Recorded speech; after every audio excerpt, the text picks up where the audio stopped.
Hello mga kasari, magandang umaga po sa inyong lahat. Today is Sunday at ang date ngayon ay June 9, 2024. Ayan, sinabi ko na po kung anong date ha.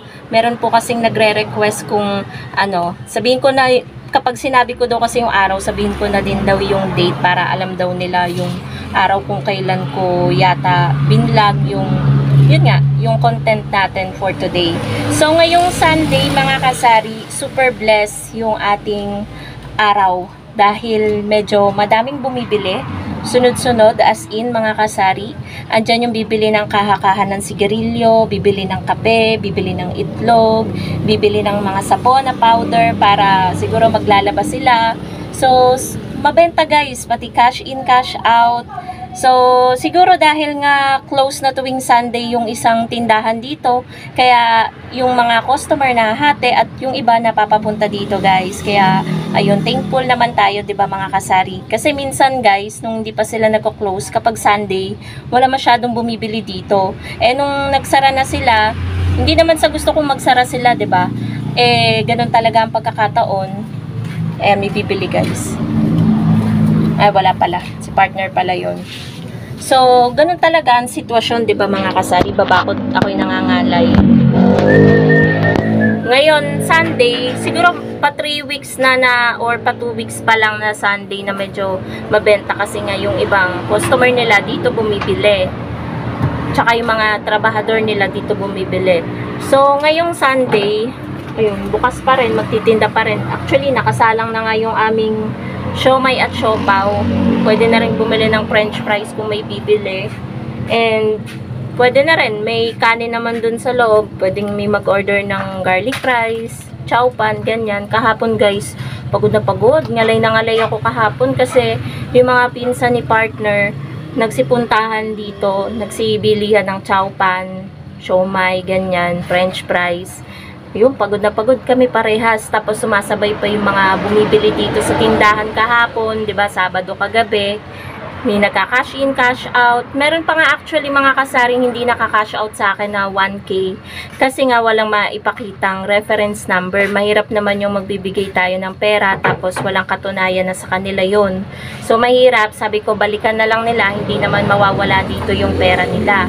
Siguro wala pang nasasend sa kanila na reference, kaya hindi pa nila mabalikan dito. So, ngayon Sunday guys, update ko kayo, kagabi, dumating na yung ating order from Pure Gold, kaso hindi ko na vlog.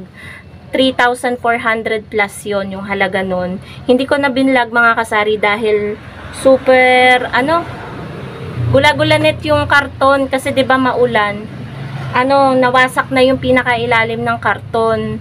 Sabi ko bago sila umalis, binuklat ko munang maigi kasi nga nangangamba ko baka may mga butas na naman na toyo, suka.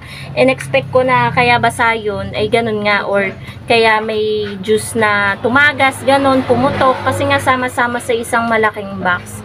So, ayun, wala naman, bago sila, ilan?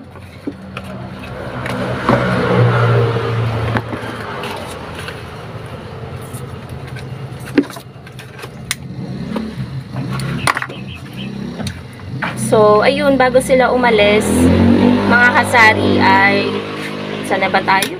Nawala na yung sinasabi ko, wait lang. Ayun, naalala ko na. Ayun, minub ko muna tong cellphone guys, dahil may nakatingin na bagong lipat dito. May bagong lipat kasi dito guys. So, ayun, bago sila umalis, minake sure ko muna na walang depekto yung mga dineliver nila. So, kaya wala na akong gana guys na mag-vlog kagabi kasi nga medyo messy yung mga items and super busy din kagabi. Kaya mahirap nang isabay na i-vlog pa. Pero ito guys yung resibo ng dineliver. Chinek ko naman yung mga items and okay naman. Ganun pa rin naman yung presyo ng mga paninda. Ayan. Wala namang pagbabago sa presyo. Actually, yung 555 nga natin, pwede na nating babaan. Kasi 27.70 na lang yung kanyang puhunan. Pwede na nating gawing 31. Pag-isipan ko pa. Tapos, yung mga tang na juice, 19 pesos. 19 pesos naman talaga yun. Nag-order ako ng calamansi, grapes, tsaka pineapple. Meron lang guys bibili.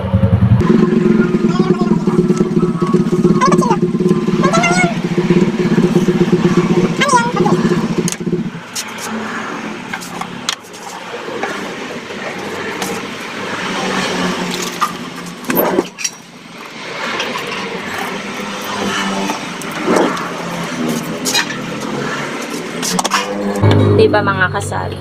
Sunod-sunod yung mga bumibili.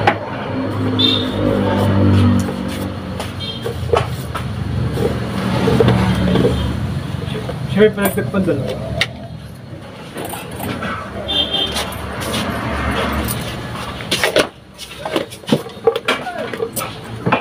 Nagdagdag pa guys ng 2 stick. So, saan na nga ba tayo dito sa ating ano?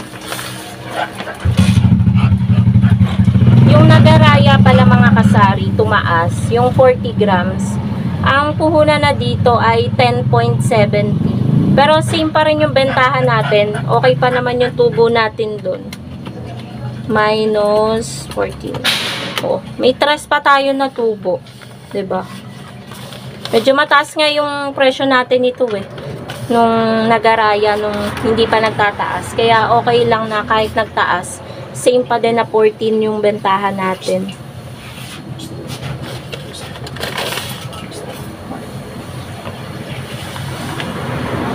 So, yun guys. Ito yung resibo natin na worth 3,429.10 centavos.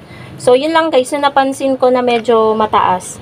Yung silka guys na green, yun ay hindi ka presyo ng orange. Mas mahal yung green. Ang puhunan ng green ay 20.75.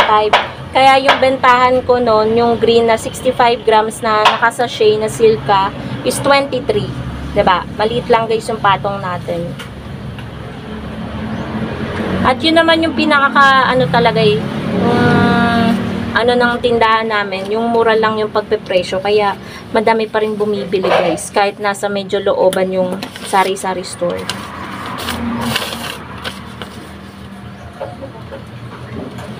Double check natin. Yung Dewey Donut, ang isang balot ay 103.25. Kaya yung Dewey Donut natin ay tag to 12. Yung Blanca medyo mataas, 127.55. Pero hindi naman nagtaas, same price pa din dun sa nakaraan. And then yung Mega Sardines natin, ayan. Nag-order kasi ako ng green, yung hindi maanghang. So okay lang yung presyo natin, plus 3 kasi 24 pesos yung puhunan. Tapos guys, naka-promo yung Nestle cream na 250 ml all-purpose cream. Yun, 121 ang dalawa. Pero yung bentahan ko nun, 75. Kasi yung puhunan nun, yung totoong puhunan, 68. So, 121 divided by 2. So, naka-ano siya, naka-less 60.50 na lang yung pinatakan eh. Minus 68. So, naka-less ng 7.5. Pero 75 pa rin yung bentahan natin. So, yun lang guys. Update ko na lang kayo sa iba pang kaganapan dito. Mga mangyayari ngayong araw ng Sunday dito sa tindahan. So, ayan po mga kasari. Kasalukuyan po kung nakaupo, nag-aantay ng customer. Ano yun? Ayan po mga kasari, diba? Merong bumili. At nandito ako ngayon sa medyo labas, malapit sa may pinto. So, ayan guys yung ating mga meron na nag-order sa amin guys ng 2 take-out ng siomai rice.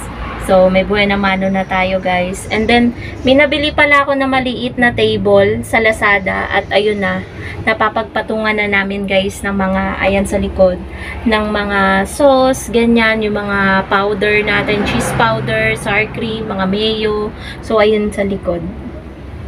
Yan. Hindi ako guys nakakapag-video kasi pares kaming busy ni partner kapag may nag-o-order kasi ina-assist ko siya.